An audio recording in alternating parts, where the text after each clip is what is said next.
दुर्गा माता की जय। नवरात्रों की पूजा कलश स्थापना के साथ ही शुरू होती है और उसके बाद से माँ दुर्गा के 9 रूपों की पूजा 9 दुनिया की होती है।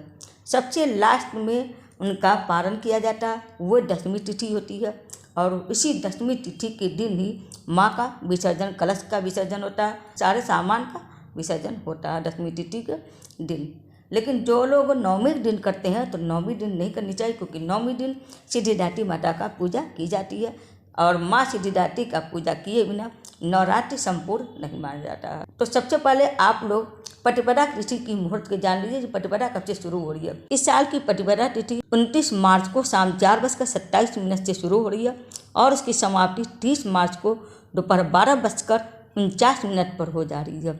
तो उदया तिथि को देखते हुए घट स्थापना 30 मार्च को किया जाएगा और उसी दिन माँ शैलपुत्री की पूजा होगी। नवरात्रों में माता रानी का पूजा शुरू करने से पहले कलश स्थापना किया जाता है। तो कलश स्थापना मुहूर्त के समय पर अगर किया जाए तो घर में सुख शांति और आरोग्यता की प्राप्ति होती है। तो सुबह 6:13 से लेकर 10:22 आपके पास कुल अवधि 4 घंटे 8 मिनट के हैं।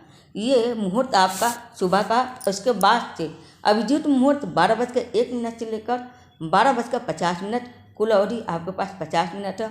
इन समयों में आप कलश स्थापना कर सकते हैं। अगर अभिजीत मुहूर्त में करते हैं तो भी बहुत अच्छा माना जाता है। तो लेकिन इसके लिए आपके पास 50 मिनट का टाइम है, तो आप लोग पहले से सारा सामग्री इकट्ठा कर लीजिए और जैसे ही 12:01 हो आप लोग स्थापना शुरू कर लीजिए। इस बार की नवरात्र 8 दिन की है, 1 दिन की हानि हुई है।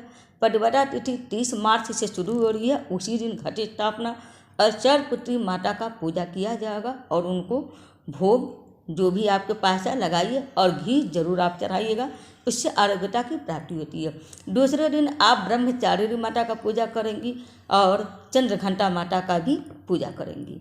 सुबह आप ब्रह्मचारी माता का पूजा करें और उसके बाद शाम को आप चंद्रमाता का पूजा करें।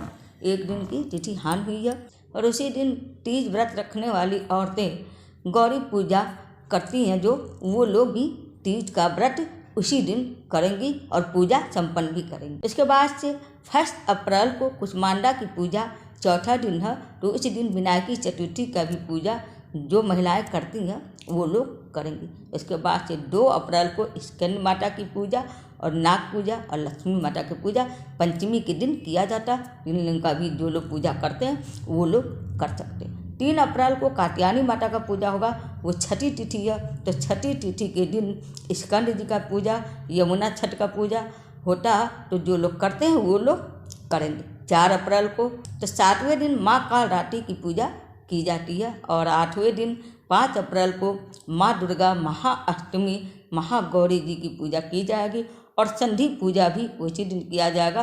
तो संधि पूजा का प्रारंभ 7:02 PM से शुरू हो रही है शाम को।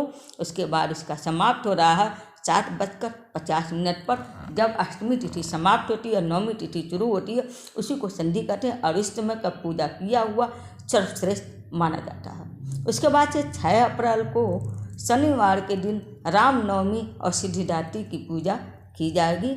उसी दिन माता का पूजा संपूर्ण माना जाता है। उसके बाद से पारण किया जाता है। अष्टमी नवमी जिस दिन भी आपके यहाँ कन्या पूजन होता है आप लोग कर लीजिए। अष्टमी 5 अप्रैल, नवमी 6 अप्रैल और पारण आप लोगों को 7 अप्रैल को करना है। उसी दिन विसर्जन भी करना है। आप लोग को नवरात्र में अगर घट स्थापना करनी है तो आप लोगों को कुछ नियम का पालन भी करना जरूरी हो जाता है। आप लोग घर में मांस मछली लहसुन प्याज ये सब बिल्कुल नहीं छुएंगे।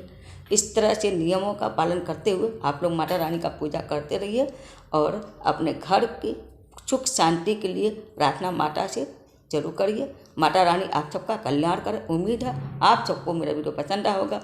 हरे कृष्ण, हर हर महादेव।